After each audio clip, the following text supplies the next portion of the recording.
DPP ayagala bamuwe olukusa asobole okubeera nga akwata essimu za Besigye ne Lutale aziggyemu data azikebere. Babadde nga bajja boogera biki?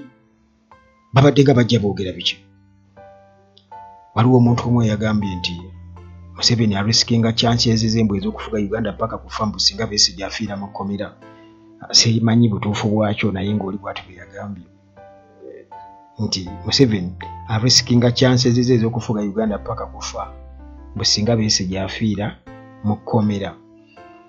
Kirina impact simanyi kiri awo naye munnange ono nga ye Director of Public Prosecutions DPP amaze okubeera nga ateekayo okusaba mu kkooti ey'e Nakawa era nga ayagala aweebwa olukusa okubeera nga accessinga era asobole okuanalyzinga okukozesa n'okuextractinga bamuwe olukusa okubeera nga akwata ku ssimu asobole okwekkaanya ebirimu n'okubijjamu. Twogera ku data era nga ono data ali mu ssimu eza Dr. Kizza Besigye okukozesa ne gwe bamuvunaana naye Opeedi Lutale okukozesa ne Captain Dennis Ola. Bano bonna bali mu misango gya kulya mu nsi lukwe. Kakati okusaba kwe okwa DPP kwateekebwayo ng'ennaku z'omwezi 5 kwateekeddwayo ennaku z'omwezi nga 5 omwezi ogwokusatu era basobodde okubeera nga bakwanjula mu butongole olunaku olwokutaano ennaku z'omwezi nga 7 era bano bonna abasatu abavunaanibwa balabiseeko mu maaso g'omulamuzi Esther Nyandoyi basobole okubeera nga babalambika babawa ebiriwo oba baba updatinga ku nsonga z'okunoonyereza ku musango gwe waabwe. Kakati era Chief State Attorney Richard Birivumbuka bw'atyo ategeezezza kkooti nti okunoonyereza kukyagenda mu maaso era bw'atyo n'asaba babaweeyo obudde n'asaba adjournment era munnange okukakkana nga bagibawadde paka omwezi ogwokusatu ennaku z'omwezi 28-25. Kati mu devices z'ayagala DPP ayagala okubeera nga ajja data mu masimu okuli essimu emmyufu eriko cover eya bbulaaka, waliwo iPhone eya silver ng'eriko cover eya bbulu, waliwo iPhone eya bbulaaka nga eriko cover eriko black ne brown black cover era waliwo ne Samsung eya Apple nga nayo eriko black cover okukosa ne Itel eya bbulaaka mapeesa. Ezo ze simu zayagala kooti emuwa olukusa bagende bazekkaanye. Kyesimanyi nti oba bwe bawandiikamu obubaka oba bwe bateekamu obutambi buli bwe baageta bugaanamu kubanga teri ajja kukakasa nti oba bataddemu buteeke oba kubanga bo bajja kugamba bana ba forensics bajja kugamba nti twabikeberanga bye birimu bwana tewaliwo institution eri independent. Kati bwe buzibu obuli awo olaba transparency, lack of transparency bwe bulukukira ewalala kuba kati bano baagala amasimu g'abano yes of course bagalina baagabajjako naye bwe mba mpandiisa obubaka jangu tusisinkane wano nsobola obbuwandiikamu oba okuwaayiriza nti bwalimu kubanga ani agenda okupuruvinga kubanga bo bennyini tebasobola kwepuruvinga. nti banagikwata ne baziwa balooya baliraga nti yino message bagiwanika nnaku z'omwezi bweziti mpozi obanga banaakola bwe batyo ono ng'agamba bwati ne bwati ne bwe kitaabe bwe kityo mpozi nga bagamba nti bwe baba n'abakola forensic analysis yaabwe nti n'oludda oludifendinga ba Dr. Kizza Besigye ne banne lugenda kubaawo n'abakugu baalwo oba n'abalooya bennyini babeewo nga bakebera mpozi naye bwe kiba nti bagenda bakebere bajje bagambe nti twakebedde ne tuzuula bino na bino awo nyinza kugamba kimu ti aya baasi. Kakati munnange DPP agamba nti mu kunoonyereza okwasooka nti amasimu gano bakizuula nti gateekwa okuba gaakozesebwa mu kuwuliziganya ku nsonga z'emisango egivunaanibwa abakwate bano era nti kuyinza okubaako relevant evidence oba obujulizi obw'omuggundu obuyinza okubayambako okubeera nga balumiriza Dr. Kizza Besigye ne be bamukwata nabo. Mu kusooka Besigye ne Lutale basooka okubeera nga munnange bavunaanibwa mu General Court Martial wali e Makindye naye ensonga zaabwe zaggibwayo ne zitwalibwa civilian police investigations okusinziira ku Supreme Court nga bwe yali esazeewo nti balina okubanga munnange babatwala mu kooti ey'abantu bave mu y'amagye era kooti bwete byasalawo nekikolebwa bwe kityo. Okusinziira ku DPP poliisi bwetyo yatandika okubeera nga ekwasaganya okunoonyereza era batandika mu mwezi ogwokubiri ennaku z'omwezi nga 11/2/25 kati olwo ne bafuna ebizibiti ebiwererako ddala omuli ne amasimu gano agali mu question saawa eno DPP gaagala bamuwa olukusa bagende baganoonyerezeeko. Kakati Detective Inspector Benedict Odie ono nga akolera Directorate of Criminal Investigations wali ekibuli yategeezezza n'agamba nti nno ebirayiro aba forensic analysis bye banaakola nga bamaze okubeera nga beekebejja essimu ezo bya mugaso nnyo okuditamininga obukakafu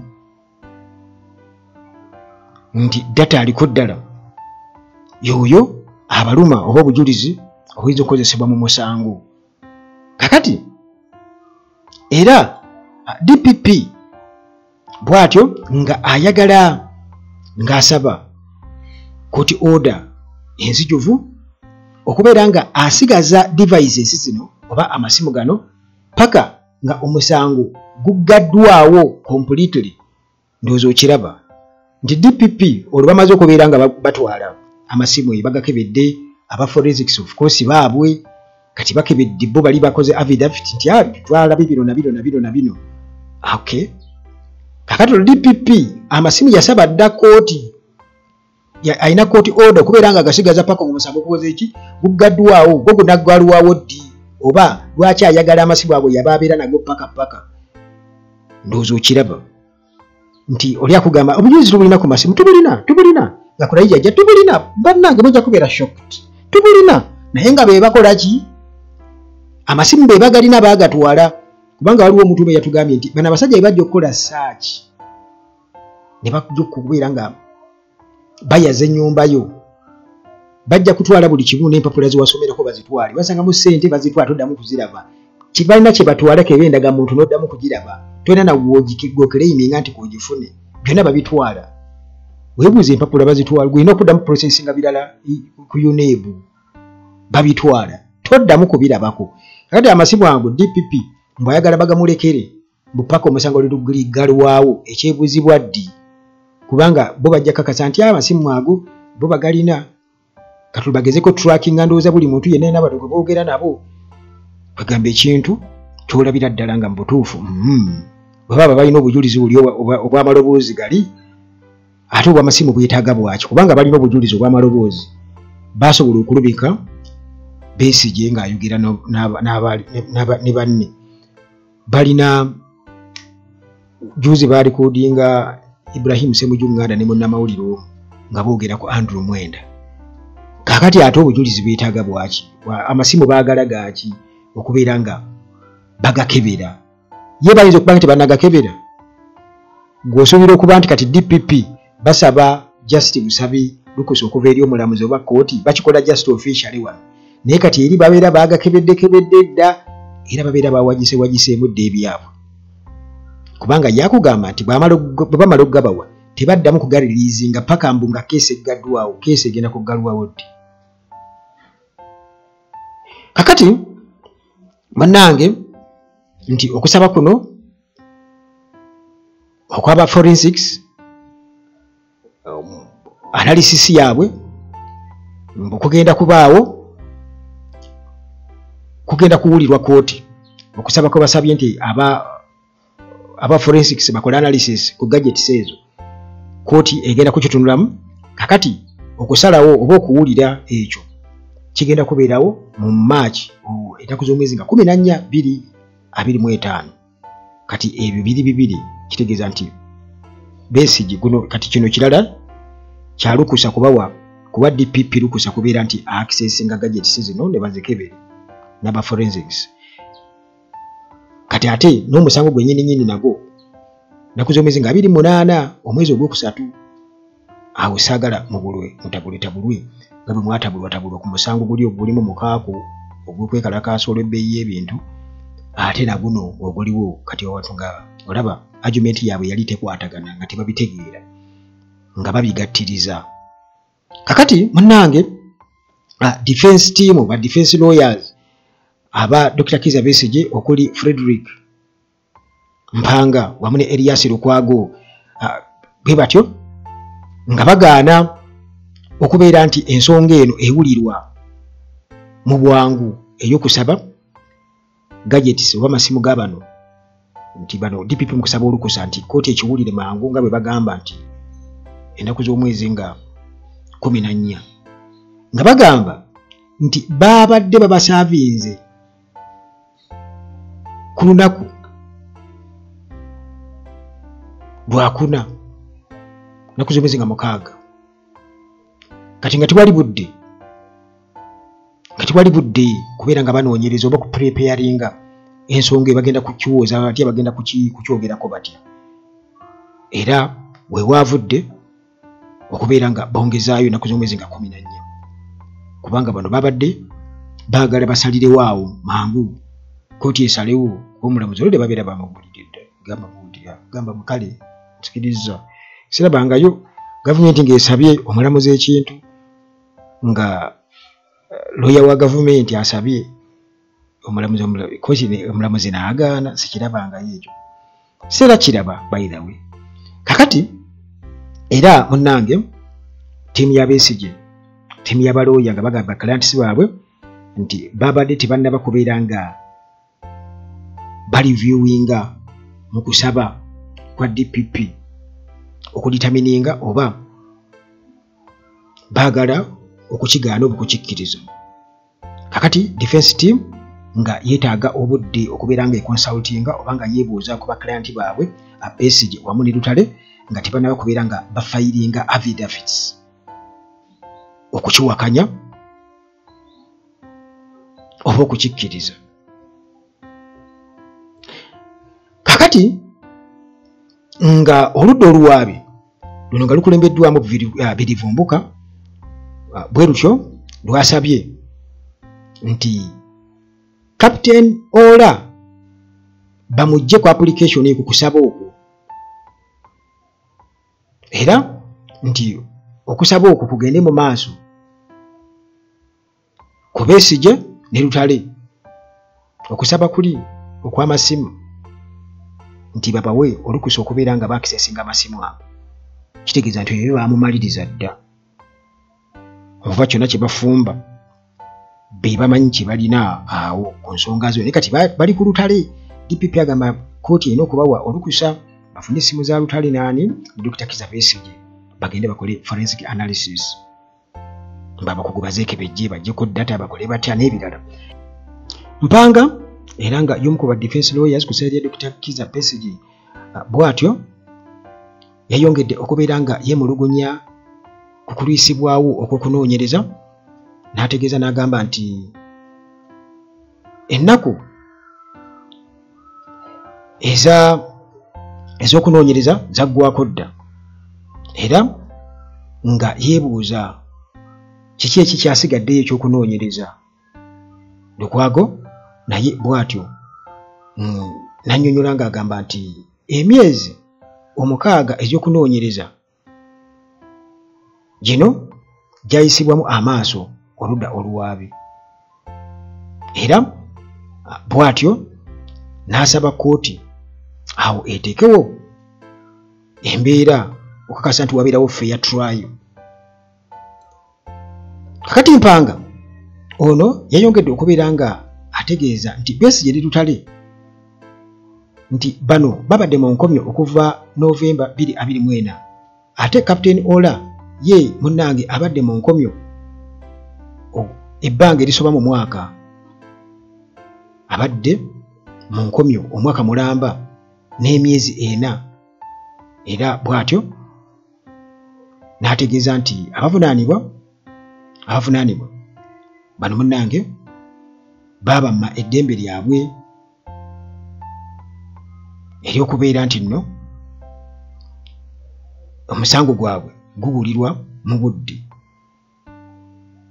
obugere nga ssemateeka bw'alambika wabula buli kaseera ne babeera nga bongeza beekwasa nti bakyanoonyereza kiki ekiriwo ekyokunoonyereza ekyo ekitaggwa.